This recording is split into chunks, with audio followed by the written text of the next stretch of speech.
좌우에 계신 분과 인사하겠습니다. 예수가 그리스도이십니다. 우리 한 번 더 인사드리겠습니다. 그리스도께서 모든 문제를 완전히 끝내셨습니다.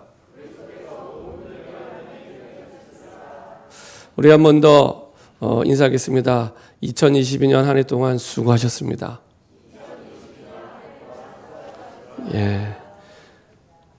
모든 것이 어려운 상황 속에 정말 수고가 많으셨습니다. 그래서 더더욱 2023년은 하나님의 말씀의 등불이 아니면 한 번도 가보지 않은 그 길을 갈 때 우리는 또 방황하게 됩니다. 그래서 하나님의 말씀의 등불을 켜서 하나님이 우리에게 환하게 비춰주시는 그 길을 가는 새로운 시작이 됐으면 좋겠습니다. 아이들이 있는 동화 가운데 이상한 나라의 앨리스라는 동화가 있습니다. 읽어보셨나요? 아, 그래요. 그 동화에 고양이 한 마리가 나옵니다. 고양이. 채셔캣이라는 고양이가 나오는데요. 한 번은 앨리스가 이상한 나라에서 길을 잃어버렸답니다.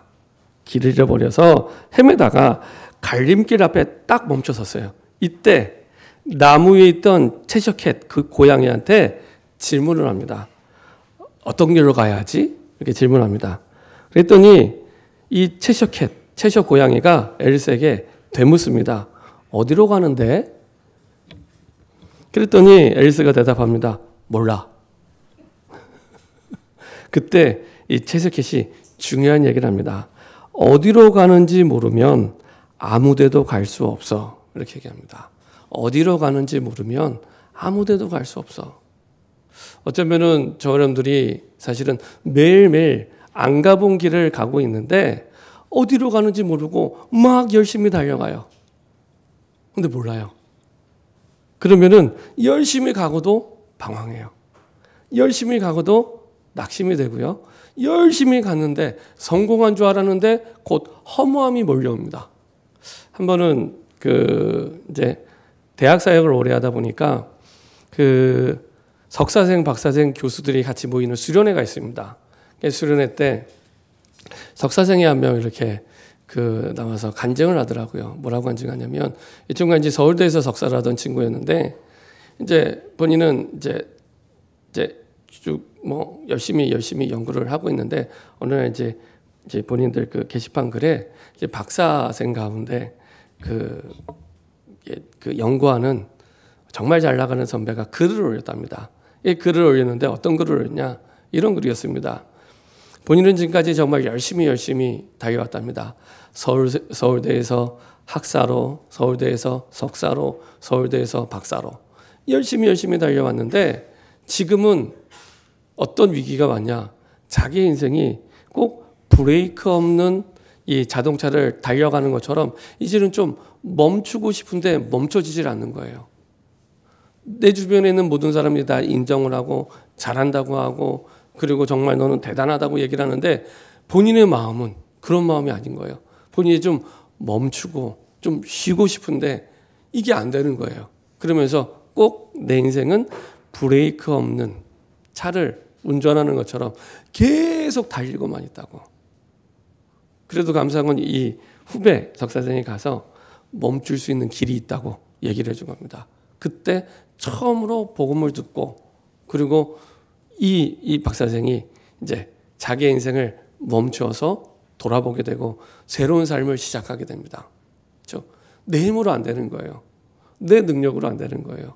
그래서 하나님이 이 땅에 오셔서 우리에게 길을 열어주신 겁니다. 지금도 너무나 많은 사람들이 앨리스의 말처럼 어디로 가는지 모르는데 막 가고 있습니다. 그러면 아무 데도 갈 수 없습니다. 정말 저기에 도착할 줄 알았는데 사실은 가보니까 막다른 골목이에요. 가보니까 틀린 길이에요. 근데 인생은 한번 지나가면 돌이킬 수가 없는 겁니다. 그래서 하나님께서 가장 좋은 길로, 가장 바른 길로 우리에게 길을 여놓고 기다리고 계신 거죠. 우리가 2022년 한 해 동안 열심히 최선을 다해서 달려왔습니다. 하나님이 우리에게 주신 방향은 다른 방향이 아니라 정말 우리 현장에 그들에게 올바른 생명의 길을 알려줄 수 있는 70 제자가 세워질 수 있도록 하나님이 기다리고 계시고 인도하고 계십니다. 그리고 그 주인공으로 저와 여러분들을 불러주셨고요. 이거는 능력이 있다 없다, 뭐 상황이 된다 안 된다 아무 상관없습니다. 부르심이 기준입니다. 그렇죠? 예수님의 12제자들이 능력이 있어서 전도를 많이 해서 굉장해서 12제자가 된 거 아니잖아요. 하나님의 은혜로. 하나님의 은혜 말고는 다르게 표현할 길이 없어요. 어마어마한 세계복음화를 두고 하나님의 은혜가 아니면 사실은 그 제자들은 전혀 평생 영원히 제자가 될 수 없는 사람들입니다. 그렇죠? 가방끈이 길기를 합니까? 능력이 있습니까? 가진 게 있습니까? 아무것도 없어요. 이스라엘에서 가장 가난한 동네, 어려운 동네, 힘든 동네 출신의 사람들이 대부분입니다. 그렇죠? 하나님의 은혜로. 그 말은 우리에게 와 있는 형편, 사정, 상황, 입장 아무 상관없다는 얘기입니다. 우리는 기준이 어디에 있냐? 내 상황, 형편, 사정, 입장, 뭐 내 나이, 환경, 능력, 뭐 병이 있고 없고 모든 게 거기에 기준이 되는데 아무 상관없다는 얘기입니다. 정말 그 부르심이 맞냐? 그게 기준입니다. 그런 70제자. 이 사람들이 드디어 지역지역에 구석구석에 하나님이 원하시는 그 길을 말해주는 증인으로 서게 됩니다. 그래서 지역지역마다 그 길을 알려주는 말씀 운동을 하게 하시고요. 그 속에서 하나님은 전 세계를 살릴 70종족과 70나라를 살리는 증인들을 세우시고 붙여주십니다. 이것 때문에 예수님이 12제자와 70인들이 가질 수 없었던 어마어마한 능력, 237개 나라를 살릴 보좌의 축복으로 하나님이 함께 하시겠다고 약속해 주셨습니다. 그 약속 따라서 하나님이 쭉 우리를 달려오게 하신 겁니다. 내 힘이 아니라 하나님이 주시는 그 보좌의 축복. 어느 정도 어마어마하냐? 237개 나라를 넉넉히 살리고도 남을 만한 그 보좌의 축복을 우리에게 처음부터 약속해 주시고 시작하신 겁니다. 그래서 하나님이 원하시는 방향만 맞추면, 하나님이 원하시는 뜻만 붙잡으면 되어지도록 하나님이 이끌고 계시죠. 그래서 세 가지, 하나님의 뜻을 깨닫기 위해선 세 가지 기억하시면 됩니다. 첫 번째는 말씀에도 흐름이 있습니다. 흐름. 우리는 그냥 매주 와서 그냥 말씀을 듣지만 말씀에 흐름이 있습니다. 제가 작년에도 이 시간에 그런 말씀을 드렸는데요. 항상 12월 달이 되면은 나오는 책이 있습니다. 그 책이 뭐냐? 2023년도 트렌드가 뭐냐? 트렌드, 이거 흐름이거든요. 흐름. 그 트렌드가 뭐냐? 그래서 2023년도에는 이게 유행할 거다. 저게 유행할 거다. 이게 돈벌이가 될 거다. 이게 이익이 될 거다. 얘기를 합니다. 그게 트렌드거든요. 거기에 대한 이제 책들 이렇게 쭉 나오죠. 하물며 하나님의 말씀도 사실은 흐름이 있습니다. 성경 66권에서 구약에서부터 흘러오는 내용, 그리고 신약에 흘러온 내용, 지금까지 그것이 이어져 온 내용, 그 흐름이 있습니다. 말씀의 흐름이 보일 때 다르게 보이기 시작합니다. 이 어마어마한 성경 속의 흐름 속에 이 시대의 나를 주인공으로 부르셨구나. 엑스트라가 아니라 주인공으로. 내 능력, 내 환경, 내 입장 생각하니 나는 성경과 전혀 상관없는 사람인 줄 알았는데 아닙니다. 이 자리에 앉아있는 것만으로도 주인공으로 부르신 게 확실합니다. 주인공으로 하나님 부르신 겁니다. 그렇죠? 그 흐름 따라, 구약에 있던 그 응답의 흐름을 따라, 신약에 있던 응답의 흐름을 따라 하나님이 이 시대에 똑같은 하나님의 응답을 주시려고 주인공으로 부르신 겁니다. 감독은 누구냐? 하나님. 그 드라마의 주인공 배우는 누구냐? 저와 여러분. 부르신 겁니다. 그래서 말씀에 흐름이 있습니다. 흐름을 붙잡을 때 이제 제대로 된 올바른 응답이 시작됩니다. 그 흐름을, 말씀의 흐름을 붙잡는 가장 중요한 열쇠가 예배입니다. 예배를 통해서 하나님은 교회를 중심으로 세계복음을 하시는데 예배를 통해서 계속해서 말씀의 흐름을 확인시켜 줍니다.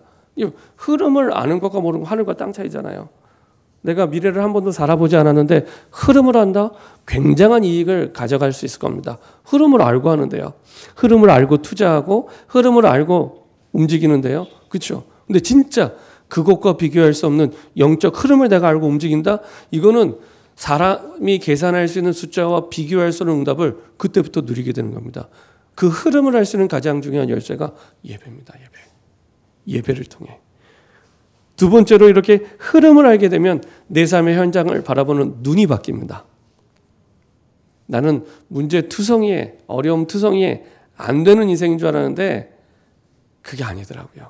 하나님이 완벽하게 응답을 준비해 놓고 나를 부르신 거였어요. 꼭 천지를 창조하실 때 인간이 살 수 있는 환경을 완벽하게 준비해 놓고 인간을 만드신 것처럼. 그죠? 처음부터 인간을 만들었으면 어쩔 뻔했습니까? 그죠? 아무것도 없는데. 그죠? 근데 하나님은 살 수 있는 모든 환경을 만들어 놓고 여섯째 날에 인간을 만드셨죠. 똑같습니다. 똑같은 흐름 속에 하나님이 지금 우리를 인도하고 계십니다. 내가 하나님의 자녀가 맞다면 하나님은 응답을 준비해 놓고 기다리고 계십니다. 근데 그게 때로는 문제로 포장되어 있고 갈등으로 포장되어 있고 그리고 위기로 포장되어 있을 뿐입니다. 포장지에 속으면 안 되잖아요. 우리가 선물을 알맹이가 중요하지 포장지가 중요한 게 아니잖아요. 근데 대부분 포장지에 놀라서 포장지 때문에 힘들어서 진짜 중요한 알맹이를 다 놓치게 됩니다. 그래서 문제로 바라보던 것들이 답으로 보이기 시작합니다. 야, 이게 나에게 꼭 필요한 거였구나. 아니, 문제인데 이게 나에게 꼭 필요한 거구나. 하나님이 세계복음화를 두고 나를 준비시키는 데 있어서 꼭 필요한 거였구나. 나는 사람과 막 싸우고 갈등하는 줄 알았는데 이게 세계복음화를 위한 그릇으로 넓게 준비하는 귀중한 갱신의 기회였구나. 갱신. 나를 세계복음화의 그릇으로 바꾸는. 그렇죠. 그리고 위기인 줄 알았는데 지금 내년도 경제는 올해보다 더 어렵다고 하더라고요. 위기인 줄 알았는데 이게 하나님이 세계복음화에 중요한 기회가 하셨구나. 꼭 뭐가냐. 다윗이 골리앗을 때려잡으러 간 게 아니었잖아요. 아빠 심부름하러 갔는데 골리앗이 하나님을 무시하는 얘기를 듣고 골리앗과 싸우게 된 겁니다. 그렇죠? 왕도 장군도 아무도 골리앗을 건드릴 수 없었는데 다윗에게는 그게 기회였습니다.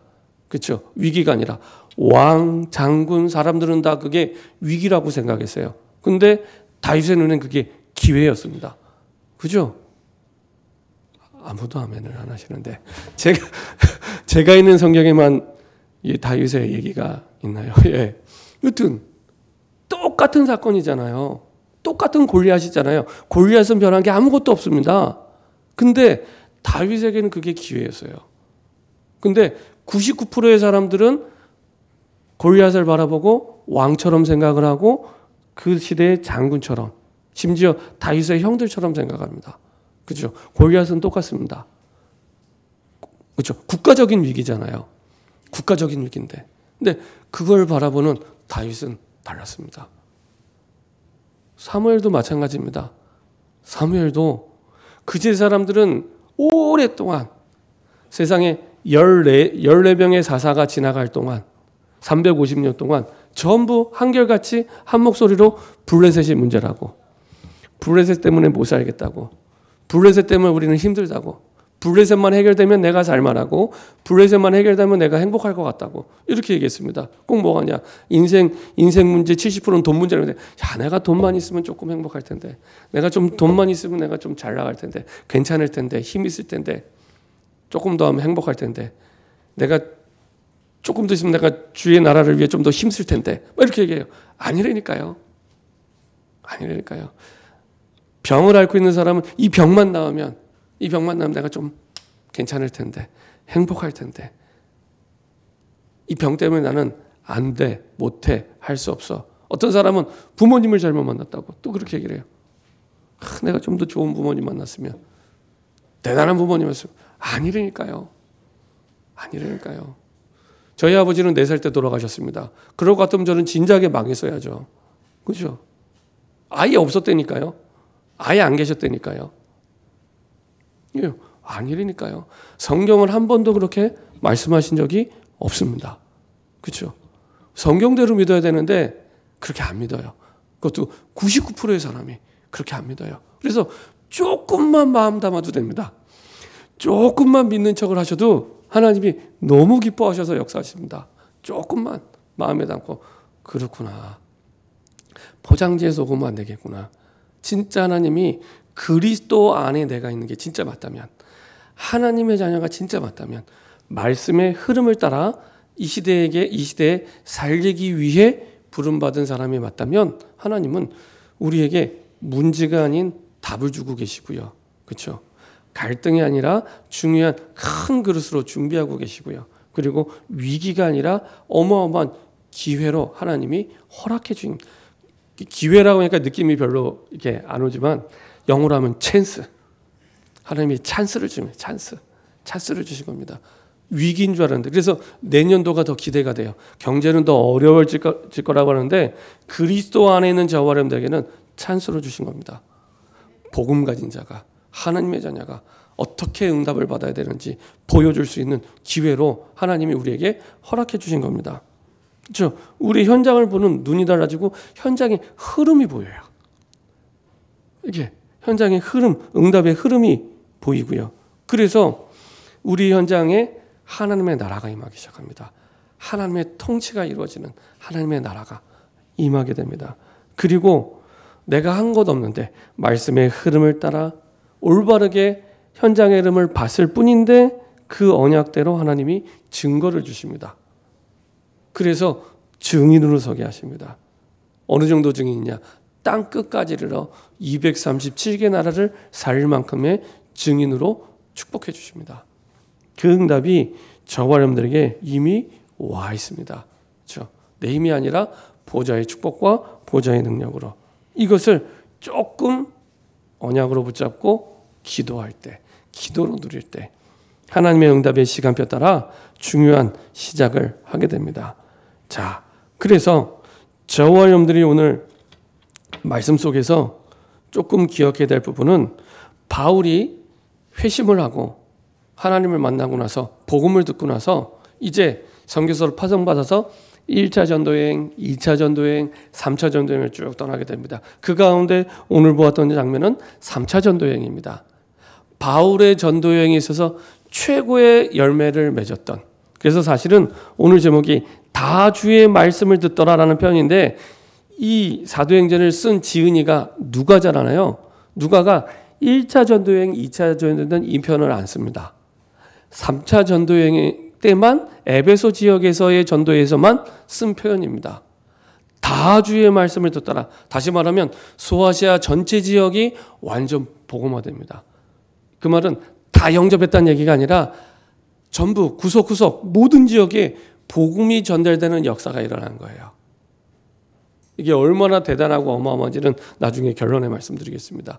모든 소아시아 모든 지역에 복음이 전달됐다는 얘기입니다. 그렇죠? 이런 하나님의 최고의 응답의 시간표가 사실은 우리에게 기다리고 있습니다. 그걸 보고 25시의 시간표, 우리의 능력을 넘어선 시간표이기 때문에 25시의 시간표, 이렇게 하나님은 이 시간표를 두고 우리를 부르시고 인도하셨습니다. 자, 이렇게 응답받은 이유가 첫 번째는 뭐였냐? 바울이 이 지역에 가서 가장 먼저 한 일이 복음화였습니다. 복음화. 그래서 1절부터 6절까지 보면 이렇게 말씀하고 있습니다. 아볼로가 고린도에 있을 때 바울이 윗지방으로 다녀 에베소에 와서 어떤 제자들을 만나. 이 말은 바울이 이 에베소 윗지방을 통해서 이제 에베소에 온 거예요. 근데 그래서 제자들을 만납니다. 나중에 7절에 보면 12명쯤 된다고 했는데, 이 사람들이 어떤 사람이냐? 아볼로에게 영향을 받은 12명입니다. 근데 아볼로가 어떤 사람이에요? 성경적인 지식은 많았는데 한 가지를 몰랐죠. 예수가 그리스도라는 복음을 몰랐던 사람입니다. 그러니까 자기가 몰랐으니까 이 제자들도 어떤 모습이에요? 성경적인 지식을 갖고 있는데 예수가 그리스도라는 복음만 모르는 사람들, 이런 사람들이었습니다. 자, 이르되 너희가 믿을 때 성령을 받았느냐? 이르되 아니라 우리는 성령의 계심도 듣지 못하느라. 바울이 이르되 그러면 너희가 무슨 세례를 받았느냐? 대답하되 요한의 세례냐. 그냥 물세례만 알았지 진짜 예수님이 누구인지 복음을 못 들어본 거예요. 그래서 바울이 어떻게 하냐? 4절에 바울이 이르되 요한이 회개의 세례를 베풀며 백성에 말하되 내 뒤에 오시는 이를 믿으라 하였으니 이는 곧 예수라고는, 예수님을 전달해 줍니다. 예수님이 누구인지를 전달해 줍니다. 그들이 듣고 주 예수 이름으로 세례를 받으니 바울이 그들에게 안수하며 성령이 그들에게 임하심으로 방언도 하고 예언도 하니 초대교회에 일어났던 똑같은 일이 여기서 반복이 됩니다. 예수가 그리스도라는 복음이 전달되면서 이 사람들이 회심을 하게 되고 그리고 그 현장에 마가다락방에 임했던 그 성령이 똑같이 임하게 됩니다. 그렇죠? 복음화. 이런 복음화의 역사가 일어나기 시작합니다. 그래서 하나님께서 우리에게 주신 내 현장에서 하나님의 주시는 말씀의 흐름을 따라 최고의 응답을 드리는 첫 번째는 복음화입니다. 이 응답을 누린 주인공이 누구냐? 70인 제자. 그래서 예수님이 누구인지 정확히 전달되고 그 현장에 흑암이 무너지고 하나님의 나라가 임하게 됩니다. 그리고 성령 충만의 비밀을 초대교회처럼 누리게 됩니다. 그래서 이 사람들이 받은 복음, 사실은 바울이 전달한 복음, 그리고 이 사람들이 받은 복음이 어떤 복음이냐? 세 가지의 복음입니다. 정말로 이 복음 안에서 모든 문제가 끝났구나. 요한복음 19장 30절의 복음입니다. 그걸 보고 복음의 당연성, 복음의 당연성. 요한복음 19장 30절에 그 복음을 전달받은 겁니다. 모든 문제가 십자가에서 끝났다. 끝.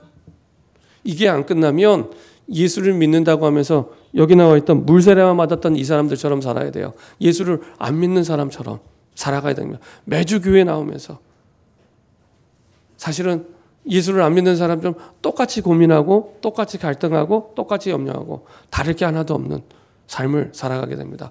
근데 바울이 전달했던 복음 그리고 이 사람들이 받았던 복음은 요한복음 19장 30절의 복음. 십자가에서 모든 문제 완전히 영원히 단번에 끝났다. 영원히 단번에 완전히 십자가에서 끝내시고 우리를 거기서 건져 주신 거다. 이게 복음의 당연성. 그렇죠? 당연하게 우리 인생 모든 문제, 하나님 자녀의 모든 문제 끝내셨다. 그리고 두 번째로 이 바울이 전달한 복음이 어떤 복음이냐? 필연적인 복음, 반드시 필요한 복음. 그래서 요한복음 14장 6절의 복음입니다. 그렇죠? 이 복음이 아니면 길을 모르는 거예요. 길을 잃어버리는 거예요. 아무리 열심히 노력을 해도 아무리 돈을 많이 벌어도 아무리 능력이 있어도 길을 잃어버렸다니까요. 길을 잃어버리는. 그래서 반드시 꼭 필요한 길 되신 그리스도. 그렇죠? 이런 복음입니다. 그래서 반드시 누구에게나 남녀노소 모든 사람에게 반드시 필요한 길. 그래서 그리스도를 모르면 방황하게 되어 있습니다. 그리스도를 모르면은 사실은 길을 잃어버리게 되어 있습니다.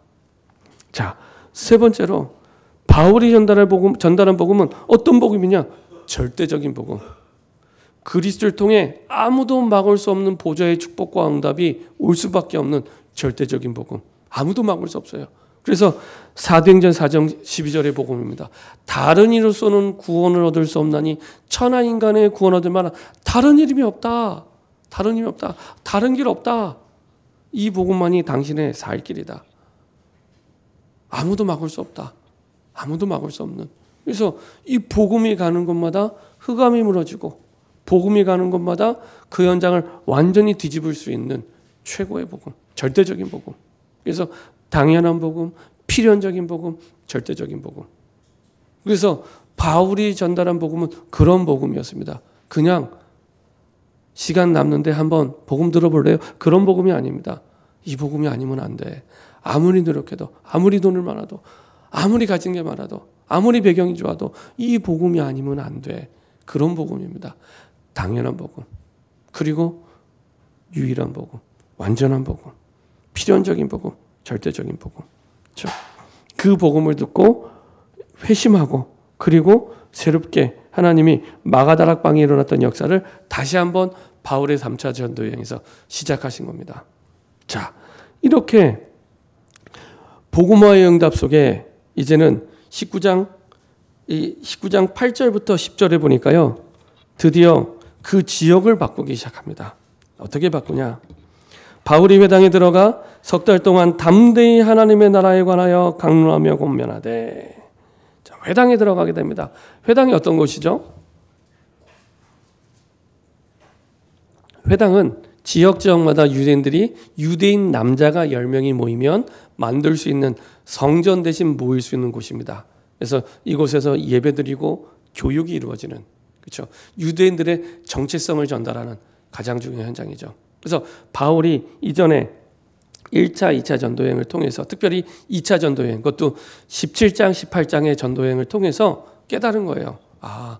전도운동을 하면서 성령의 인도받으면서 전도하다 보니까 규례가 생긴 겁니다. 지역에 들어가면 지역 전체를 복음화하기 위해서는 가장 중요한 첫 번째가 회당이구나. 그래서 처음에 사도행전 16장에서는 그냥 루디아 집을 들어갑니다. 근데 17장부터는 회당을 들어가기 시작합니다. 17장, 18장, 19장까지 계속 회당을 들어가기입니다. 그 말은 이제는 안 거예요. 하나님이 원하시는 방향, 한 지역 전체를 살리기 위해 하나님이 원하시는 방향을, 흐름을 알고 들어가는 겁니다. 그래서 이제 회당, 유대인들이 모여서, 유대인 공동체가 모여서 모임하고 포럼하고 예배하고 그리고 이제 교육이 이루어지는 이 회당에 들어가게 됩니다. 자, 이 회당에 들어가서 석 달 동안 하나님의 나라에 관하여 지속적으로 계속 강론하며 본문에서 말씀을 선포하기도 하고, 때로는 포럼하기도 하고, 전달하면서 좀 이제 설득하기도 하고, 때로는, 그리고 이제 이 사람들에게 복음을 강력하게 얘기를 합니다.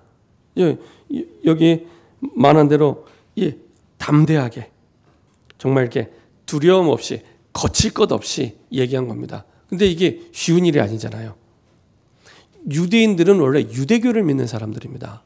유대교를 믿는 사람들한테 이단시 되었던 예수를 믿으러 하는 게 쉽지 않잖아요. 그 본고지에 들어가서 거침없이 복음을 얘기한 겁니다. 거침없이.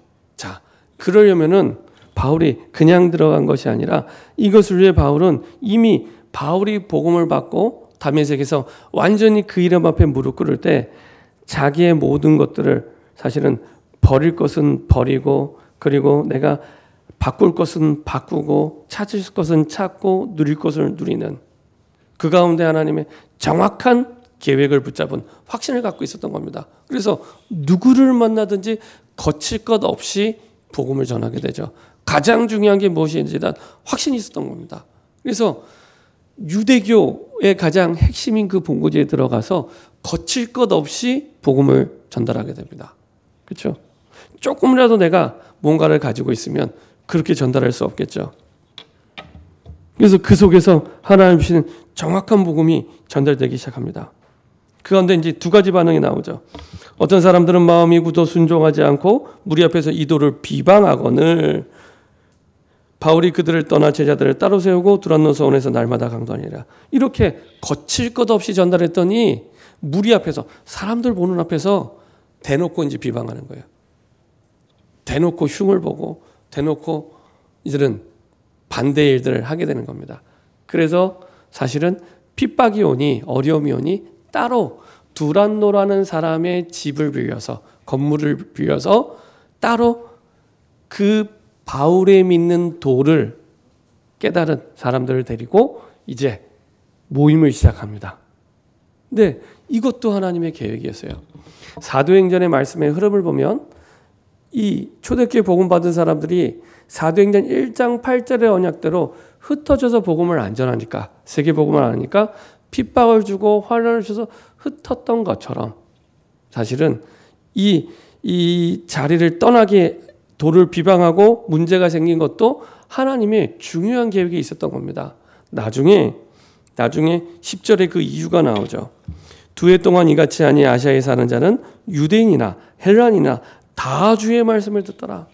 이 복음은 유대인에게만 필요한 복음이 아니라 이방인에게 꼭 필요한 복음이었거든요. 그래서 이방인 복음화를 위해 하나님은 유대인들만 모이는 회당에 갇혀서 복음을 강론하고 권면하게 한 것이 아니라 거기서 빠져나와서 자유로이 이방인도 복음을 들을 수 있는 두란노 서원에, 두란노 사람의 그 건물 집에 들어가서 복음을 전하게 된 겁니다.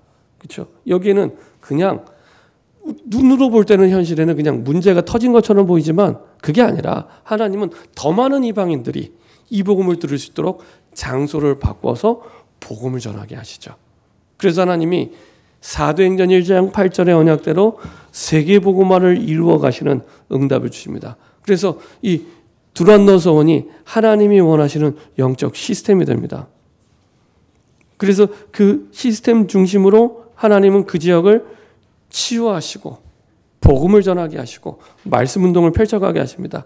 그래서 많은 이방인들이 복음 듣도록 세계 복음화가 이루어질 수 있도록 지역 전체를 복음화하게 되죠. 그래서 그 현장 전체가 복음화되는, 그래서 누가가 쓰지 않았던 사도행전 19장 10절에 아시아에 사는 자, 소아시아에 사는 지역을 얘기합니다. 소아시아에 사는 자는 유대인이나 헬란이나 다 주의 말씀을 듣더라. 이 복음을 다 듣게 되는 응답을 누리게 됩니다. 그렇죠? 그래서 하나님께서 하나님이 원하는 그 복음화의 여정에 따라, 흐름에 따라 쭉 인도하셔서 전체가 복음화 듣게 하시죠. 그리고 결국에는 그렇게 흩어져서 다 복음화되면서 어떤 일이 일어나냐? 소아시아 지역의 교회가 생깁니다. 소아시아 지역 구석구석에 교회가 생기기 시작합니다. 그래서 이 복음을 전달했던 그 지역에 사실은 교회화의 축복들이 일어나게 됩니다. 이게 성경 속에 일어나는 말씀 운동의 흐름입니다. 그것도 가장 중요하게 크게 일어났던, 가장 큰 바울의 전도 운동 가운데 가장 큰 열매를 맺었던 사실은 응답의 현장이 바로 이 현장이었습니다. 그래서 하나님은 이 지역에 먼저 초대교회에서 일어났던 복음화의 응답을 먼저 주시고, 그 다음에 그 복음화의 응답을 따라 사실은 이 두란노 서원에서 말씀을 듣던 사람들이요, 이 아까 복음화됐던 그 12명도 다 이 자리에 와 있었습니다.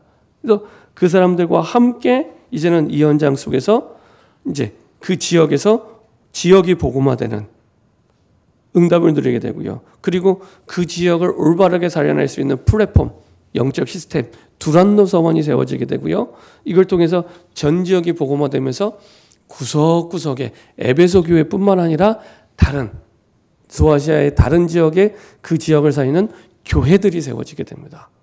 이렇게 해서 복음이 소아시아 지역 전체에 전달되기 시작합니다. 하나님께서는 우리에게 2023년도에 이런 하나님의 시간표 속에 우리를 부르시고 인도하고 계십니다. 결론입니다. 이게 이 에베소 지역의 복음화가 왜 중요하냐면 이 복음으로 말미암아 바울이 진짜 세계 복음화에 대한 믿음을 갖게 됩니다. 진짜 세계 복음화 믿음. 그게 어디 나오냐? 사도행전 19장 21절에 나옵니다. 사도행전 19장 21절 같이 한 목소리로 합독하겠습니다. 이 일이 있은 후에 바울이 마게도냐와 아가야를 거쳐 예루살렘에 가기로 작정하여 이르되 내가 거기 갔다가 후에 로마도 보아야 하리라 하고, 마게도냐 아가야를 거쳐 예루살렘에 가기로, 예루살렘에 지금 어마어마한 핍박이 기다리고 있는데 거기에 가도 괜찮을 만큼, 왜 괜찮냐? 하나님의 시간표는 예루살렘에서 멈추는 게 아니라 바울에게 주신 이방인 복음화를 위해 로마까지 가게 할 거라는 하나님의 시간표에 대한 확신이 있었습니다. 그래서 그 어떤 지역에서보다 강하게 로마 복음화에 대한 확신을 가지고 가게 됩니다. 지난번에 미국 선교사님이 와서 얘기했잖아요. 세계 복음화 하는데 굉장히 중요한 두 가지 열쇠가 있다 하면서 두 가지 얘기했는데 그 첫 번째가 강대국 복음화. 그 증거. 바울이 했던 복음화의 여정을 보면, 흐름을 보면 로마를 복음화하는데 애쓰지 않았냐. 그거는 그 시대 전체에 영향을 줄 수 있는 강대국이 복음화에 대한 세계 복음화가 되기 때문에. 그래서 본인이 선교하는 미국이 중요하다 뭐 이렇게 얘기를 했는데요. 그리고 이제 대학 복음화. 왜 그러냐? 두란노 서원에서 이 말씀을 따로 모아서 증거했던 것처럼 이 회당과 두란노 서원, 다시 말하면 후대를 키울 수 있는, 강론할 수 있는 이 현장, 교육할 수 있는 현장 너무 중요하다. 그래서 아이들에게 이 복음이 전달되는 게, 특별히 대학생에게 이 복음이 증거되는 게 너무 중요하다. 이런 얘기를 들었는데요. 이런 말씀을 들었는데 사실은 바울이 이제 이 한 지역 전체가 실제로 복음화되는 것을 본 거예요. 보고 나니까 진짜 확신이 옵니다. 아, 세계 복음화가 뜬구름 잡는 먼 나라 얘기가 아니라 이렇게 되면 되는구나. 이렇게.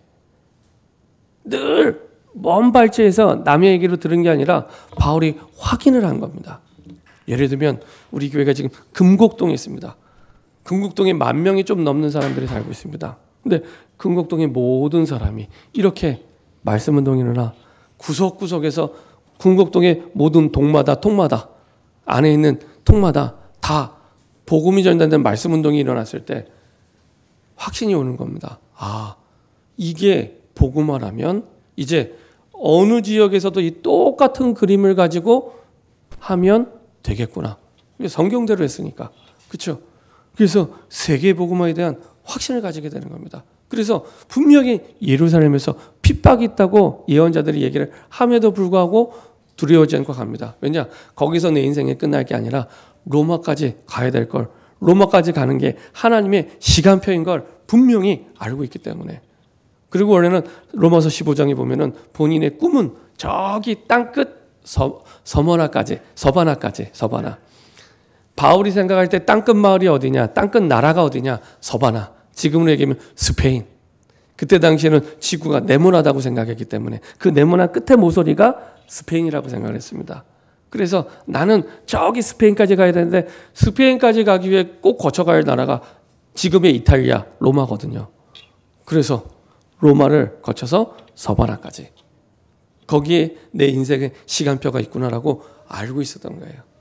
그래서 사실은 로마를 가는 하나님의 시간표에 대한 분명한 세계복음화의 확신을 갖게 되죠. 그래서 예루살렘에 가기로 작정하고 내가 거기 갔다가 후에 로마도 보아야 하리라. 그리고 사도행전의 마지막 28장 30절에서 31절은 로마에서의 바울의 장면으로 끝을 마무리합니다. 실제로 로마에 가게 됩니다. 그렇죠? 이게 하나님의 시간표가 거기까지. 근데 이게 사도행전 1장 8절의 시간표였습니다. 2023년 한 번도 가보지 않은 그 길에 하나님은 이 시간표를 두고 우리를 부르시고 인도하고 계십니다. 그래서 저는 기대가 돼요. 2023년 기대가 됩니다. 2023년 하나님께서 정말로 하나님의 시간표대로 응답을 주시겠구나. 그리고 인도하시겠구나. 특별히 기도할 것은 마지막으로 좀 기도 제목을 부탁드리면 아까 말씀드린 대로 말씀의 흐름을 놓치지 않도록 예배 놓치지 마세요. 그래서 우리가 복음화, 현장화, 교회화 이렇게 얘기했잖아요. 무슨 화라고 했던 거는 우선순위가 바뀌었다는 얘기입니다. 항상 1순위가 예배가 되도록. 그리고 예배 때 은혜와 말씀을 주시는 이유는 우리의 삶의 현장을 살리기 위해. 그걸 보고 현장화라고 얘기합니다. 현장화. 내 현장에 하나님의 뜻이 이루어질 수 있도록. 하나님의 뜻은 한 가지, 바울이 로마를 향해 갔던 것처럼 세계복음화밖에 없습니다. 그래서 우리 현장 속에 이것이 이루어질 수 있도록 특별히 여기에서도 시작은 똑같이 하시면 됩니다. 사도행전 시작될 때는 기도로 시작하시면 되고요. 내가 조금 더 힘이 있다 그러면 예배 드리시면 제일 좋습니다. 특별히 2023년도에는 가정에서 예배가 시작되길 바랍니다. 가정에서 예배가 시작될 때 그때부터 흑암이 무너지고 응답의 문들이 열리기 시작합니다. 그리고 세 번째로 교육입니다. 다른 말로 하면 훈련. 진짜 예배를 통해 말씀의 흐름을 알고 그리고 현장을 살리는 복음운동이 내 현장 시작될 때 나에게 교육이 필요하구나. 훈련이 필요하구나. 깨닫게 됩니다. 그래서 훈련의 흐름을 놓치지 않도록 예배와 현장과 교육 그리고 훈련 이 세 가지를 분명히 붙잡고 인도받을 때 이제 2023년 12월 31일 날 또 이 자리에 우리가 왔을 때 다른 응답의 자리에 있는 저와 여러분들을 보게 될 줄 믿습니다. 이렇게 응답받는 중요한 시작이 되기를 소원합니다. 기도하겠습니다. 주님 감사드립니다. 하나님의 결론이 세계복음화를 두고 바울의 인생 전체를 하나님의 절대적인 시간표에 따라 인도하셨던 것처럼 그래서 1차 전도여행, 2차 전도여행에서 못 보았던 다 주의 말씀을 듣더라는 이 하나님의 응답과 축복이 우리 현장에서 하나님의 응답의 시간표 속에서 새롭게 시작될 수 있도록 축복하여 주옵소서. 감사드리며 주 예수 그리스도의 이름으로 기도합니다. 아멘.